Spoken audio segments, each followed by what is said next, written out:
नमस्कार, हिंदी साधन चैनल में आप सभी का एक बार फिर से हार्दिक स्वागत है। आज के इस वीडियो में अभिव्यक्ति और माध्यम के ऑब्जेक्टिव प्रश्नों को लेकर मैं उपस्थित हुई हूँ और ये प्रश्न आपके लिए बहुत ही महत्वपूर्ण है, इसलिए वीडियो को पूरा अंत तक जरूर देखें। आइए शुरू करते हैं प्रश्नों को। पहला प्रश्न है, इनमें से कौन सा जनसंचार माध्यम अनपढ़ व्यक्तियों के लिए उपयोगी नहीं है? तो यहाँ पर पूछ रहा है कि अनपढ़ व्यक्तियों के लिए। तो आइए ऑप्शन को देखते हैं। ऑप्शन में है इंटरनेट, समाचार पत्र, पत्रिकाएं या तीनों। तो ऑप्शन चौथा सही हो जाएगा, क्योंकि जनसंचार माध्यम में जो भी तीन ऑप्शन है तो उसमें इंटरनेट, ये भी अनपढ़ व्यक्ति इसका यूज नहीं कर सकता है। समाचार पत्र को भी अनपढ़ व्यक्ति नहीं पढ़ सकता है। पत्रिकाएं भी, उसको भी पढ़ने के लिए शिक्षित होना जरूरी है। तो इस प्रकार से ऑप्शन चौथा सही हो जाएगा। आइए देखते हैं अगले प्रश्न। प्रश्न है, सर्वाधिक खर्चीला जनसंचार माध्यम कौन सा है? ऑप्शन पहला है रेडियो, दूसरा ऑप्शन टेलीविज़न, तीसरा समाचार पत्र और चौथा ऑप्शन है इंटरनेट। तो सर्वाधिक खर्चीला जनसंचार माध्यम इनमें से ऑप्शन चौथा हो जाएगा इंटरनेट। इंटरनेट जो है वो सर्वाधिक खर्चीला जनसंचार माध्यम है। प्रश्न है, श्रव्य जनसंचार माध्यम कौन सा है?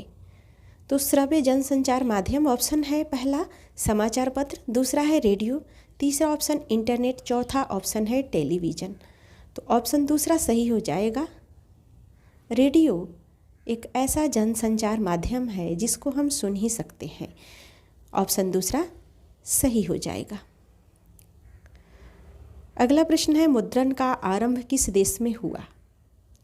तो मुद्रण का आरंभ ऑप्शन पहला है भारत, दूसरा ऑप्शन है जापान, तीसरा है चीन, चौथा ऑप्शन इंग्लैंड। तो सबसे पहले मुद्रण का आरंभ चीन में हुआ। ऑप्शन तीसरा सही हो जाएगा। तो ये सभी के सभी प्रश्न आपकी परीक्षा के लिए उपयोगी है और सभी प्रश्नों को आपको ध्यान से देखना है। ये प्रश्न बहुत ज़्यादा बड़े नहीं हैं, तो आप अगर एक बार भी इस वीडियो को ध्यान से देखते हैं तो सभी प्रश्न आपको याद हो जाएगा और आप सही उत्तर का चुनाव कर सकते हैं। आपने अगर अभी तक वीडियो को लाइक नहीं किया है तो प्लीज़ वीडियो को लाइक ज़रूर कर दें। आइए अगले प्रश्न की तरफ बढ़ते हैं। प्रश्न है, वर्तमान छापेखाने का आविष्कार किसने किया? तो छापेखाने का आविष्कार ऑप्शन में है गुटेनबर्ग ने, चिनमिन ने, निहाल सिंह ने या जॉनसन ने। तो छापेखाने का आविष्कार गुटेनबर्ग ने किया। ऑप्शन पहला सही हो जाएगा। अगला प्रश्न है, भारत में पहला छापाखाना कब लगा? ऑप्शन है सन 1556 ईस्वी, दूसरा ऑप्शन है सन 1546 ईस्वी, तीसरा ऑप्शन है 1656 ईस्वी, चौथा ऑप्शन है 1576 ईस्वी। तो ऑप्शन पहला सही हो जाएगा। सन 1556 ईस्वी में भारत में पहला छापाखाना लगा। अगला प्रश्न है, भारत में पहला छापाखाना कहाँ पर लगाया गया? देखिए यहाँ पर इससे पहले वाले प्रश्न में सन पूछ रहा था और अब शहर पूछ रहा है कि किस शहर में भारत का पहला छापाखाना लगाया गया। ऑप्शन है दिल्ली में, कोलकाता में, गोवा में या कानपुर में। तो ऑप्शन तीसरा सही हो जाएगा, पहला छापाखाना गोवा में लगाया गया। अगला प्रश्न है, समाचार लेखन की प्रभावशाली शैली कौन सी है? ऑप्शन है वर्णनात्मक शैली, विवेचनात्मक शैली, पिरामिड शैली या उल्टा पिरामिड शैली। तो ऑप्शन चौथा सही हो जाएगा, उल्टा पिरामिड शैली समाचार लेखन की सबसे प्रभावशाली शैली है। अगला प्रश्न है, इनमें से कौन सा उल्टा पिरामिड शैली का अंग नहीं है? ऑप्शन है मध्य भाग, चौथा है बॉडी, तीसरा है इंट्रो, चौथा है समापन। तो ऑप्शन पहला सही हो जाएगा, मध्य भाग। यह उल्टा पिरामिड शैली का अंग नहीं है। तो आपको प्रश्न को ध्यान से पढ़ना है, इसमें पूछा जा रहा है नहीं है। अगला प्रश्न है, उल्टा पिरामिड शैली में समाचार कितने भागों में बांटा जाता है? तो ऑप्शन है 3, 4, 5 या 2। ऑप्शन पहला सही हो जाएगा। उल्टा पिरामिड शैली में समाचार 3 भागों में बांटा जाता है। अगला प्रश्न है, दृश्यों का किस माध्यम से अधिक महत्व होता है? ऑप्शन है समाचार पत्र, रेडियो, टेलीविज़न या इंटरनेट। ऑप्शन तीसरा सही हो जाएगा, टेलीविज़न। टेलीविज़न में दृश्यों का अधिक महत्व होता है। प्रश्न है, टेलीविज़न के लिए खबर लिखने की मौलिक शर्त क्या है? पहला ऑप्शन है साहित्यिक भाषा में लेखन, दूसरा ऑप्शन है दृश्य के साथ लेखन, तीसरा ऑप्शन है सनसनीखेज लेखन, चौथा ऑप्शन है सामान्य लेखन। तो ऑप्शन दूसरा सही हो जाएगा, दृश्य के साथ लेखन। ऑप्शन दूसरा सही हो जाएगा। अगला प्रश्न है, हिंदी में नेट पत्रकारिता किसके साथ आरंभ हुई? ऑप्शन है वेब दुनिया के साथ, दूसरा ऑप्शन है दैनिक जागरण के साथ, तीसरा ऑप्शन है दैनिक भास्कर के साथ, चौथा ऑप्शन है राजस्थान पत्रिका के साथ। तो ऑप्शन पहला सही हो जाएगा, वेब दुनिया के साथ हिंदी में नेट पत्रकारिता आरंभ हुई। अगला प्रश्न है, क्रिकेट मैच का प्रसारण किस प्रकार का है? ऑप्शन है फ़ोन इन, दूसरा ऑप्शन है एंकर पैकेज, तीसरा ऑप्शन है सीधा प्रसारण और चौथा ऑप्शन है एंकर वाइट। ऑप्शन तीसरा सही हो जाएगा, सीधा प्रसारण। आपने सुना भी होगा कि सीधा प्रसारण आप देख रहे हैं। इस स्थान किसी शहर का नाम दिया होता है कि इन शहरों के बीच से मैच हो रहा है, तो आप सीधा प्रसारण देख रहे हैं।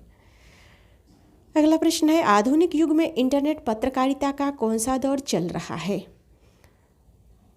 तो इंटरनेट पत्रकारिता का दौर कौन सा चल रहा है? और पहला ऑप्शन है द्वितीय, दूसरा ऑप्शन है तृतीय, तीसरा ऑप्शन है प्रथम और चौथा ऑप्शन है चतुर्थ। तो यहाँ पर आप जो ऑप्शन देख रहे हैं वो सीक्वेंस में नहीं दिया हुआ है, दूसरा, तीसरा, पहला और चौथा। तो आइए देखते हैं कौन सा उत्तर सही होगा। तो ऑप्शन दूसरा सही हो जाएगा कि आधुनिक युग में इंटरनेट पत्रकारिता का तृतीय दौर चल रहा है। अगला प्रश्न है, भारत में इंटरनेट पत्रकारिता का दूसरा दौर कब आरंभ हुआ? ऑप्शन पहला है 2001, दूसरा ऑप्शन है 2002, तीसरा ऑप्शन है 2003, चौथा ऑप्शन है 2004। तो ऑप्शन तीसरा सही हो जाएगा, 2003 में भारत में इंटरनेट पत्रकारिता का दूसरा दौर आरंभ हुआ।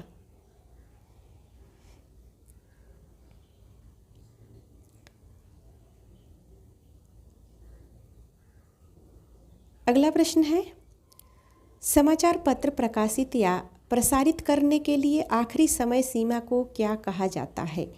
ऑप्शन पहला है ब्लू लाइन, दूसरा ऑप्शन ब्लैक लाइन, तीसरा ऑप्शन रेड लाइन और चौथा ऑप्शन है डेड लाइन। ऑप्शन चौथा सही हो जाएगा, डेड लाइन। आइए अगले प्रश्न को देखते हैं। प्रश्न है, विशेष लेखन कहलाता है। तो विशेष लेखन किस प्रकार का लेखन कहलाता है? आइए देखते हैं। ऑप्शन पहला है सामान्य लेखन से हटकर किसी विशेष विषय पर किया गया लेखन, दूसरा ऑप्शन है किसी विषय पर लिखा गया रचनात्मक लेखन, तीसरा ऑप्शन है किसी विषय पर किया गया क्रियात्मक लेखन और चौथा ऑप्शन है कि किसी विषय पर किया गया गतिशील लेखन। तो ऑप्शन पहला सही हो जाएगा, सामान्य लेखन से हटकर किसी विशेष विषय पर किया गया लेखन विशेष लेखन कहलाता है। अगला प्रश्न है, संवाददाताओं की रुचि और ज्ञान को ध्यान में रखकर उनके काम के विभाजन को क्या कहते हैं? ऑप्शन है शीट, दूसरा ऑप्शन है नीट, तीसरा ऑप्शन है बीट, चौथा ऑप्शन है रिपीट। तो ऑप्शन तीसरा सही हो जाएगा बीट। अगला प्रश्न है विशेष लेखन के कितने क्षेत्र हैं? ऑप्शन पहला है 1, दूसरा ऑप्शन 2, तीसरा ऑप्शन है 4 और चौथा ऑप्शन है अनेक। तो विशेष लेखन के अनेक क्षेत्र होते हैं, ऑप्शन चौथा सही हो जाएगा। प्रश्न अगला है विशेष लेखन के लिए किस प्रकार की भाषा शैली अपेक्षित है? ऑप्शन है साहित्यिक भाषा, सहज भाषा या बोधगम्य भाषा, बाजारू भाषा या हिंदी उर्दू मिश्रित भाषा। ऑप्शन दूसरा सही हो जाएगा सहज सरल तथा बोधगम्य भाषा विशेष लेखन के लिए इसी शैली का अपेक्षित होना आवश्यक होता है। अगला प्रश्न है इनमें से विशेष लेखन का कौन सा क्षेत्र नहीं है? तो विशेष लेखन का क्षेत्र नहीं है, ऑप्शन है सिनेमा, दूसरा ऑप्शन मनोरंजन, तीसरा ऑप्शन स्वास्थ्य और चौथा ऑप्शन है समाचार। तो ऑप्शन चौथा सही हो जाएगा, समाचार विशेष लेखन का क्षेत्र नहीं है। अगला प्रश्न है कारोबार और व्यापार से संबंधित खबर का संबंध किससे है? ऑप्शन पहला है खेल क्षेत्र से, दूसरा ऑप्शन कृषि क्षेत्र से, तीसरा ऑप्शन आर्थिक क्षेत्र से, चौथा ऑप्शन राजनीतिक क्षेत्र से। ऑप्शन तीसरा सही हो जाएगा, आर्थिक क्षेत्र से। कारोबार और व्यापार से संबंधित खबर का संबंध आर्थिक क्षेत्र से होता है। अगला प्रश्न है इनमें से कौन सा शब्द क्रिकेट जगत का नहीं है? ऑप्शन पहला है हिट विकेट, दूसरा ऑप्शन है स्पिन, तीसरा ऑप्शन है रन, चौथा ऑप्शन है तेजरिए। ऑप्शन चौथा सही हो जाएगा, तेजरिए यह क्रिकेट जगत का शब्द नहीं है। अगला प्रश्न है इनमें से कौन सा शब्द आर्थिक क्षेत्र से संबंधित नहीं है? ऑप्शन है तेजरिए, बिकवाली, मंदरिए या रन आउट। ऑप्शन चौथा सही हो जाएगा, रन आउट यह जो शब्द है यह आर्थिक क्षेत्र से संबंधित नहीं है। ऑप्शन चौथा सही हो जाएगा। अगला प्रश्न है भारत में कौन सा खेल अधिक लोकप्रिय है? ऑप्शन है फुटबॉल, क्रिकेट, वॉलीबॉल या टेनिस। तो ऑप्शन दूसरा सही हो जाएगा, भारत में क्रिकेट अधिक लोकप्रिय खेल है। तो इस प्रकार से आज हमने लगभग 30 क्वेश्चनों को 28 से 30 क्वेश्चन को हमने कवर किया इस वीडियो में। आपको यह वीडियो कैसा लगा हमें कमेंट के माध्यम से ज़रूर बताएं। और आपने अभी तक हिंदी साधन चैनल को सब्सक्राइब नहीं किया है तो इसे अवश्य ही सब्सक्राइब कर ले। वीडियो को लाइक और शेयर ज़्यादा से ज़्यादा करें ताकि हमारा भी मनोबल बढ़े और फिर हम नए उमंग के साथ आपके लिए वीडियो लेकर आएँ। वीडियो देखने के लिए आप सभी को बहुत बहुत धन्यवाद।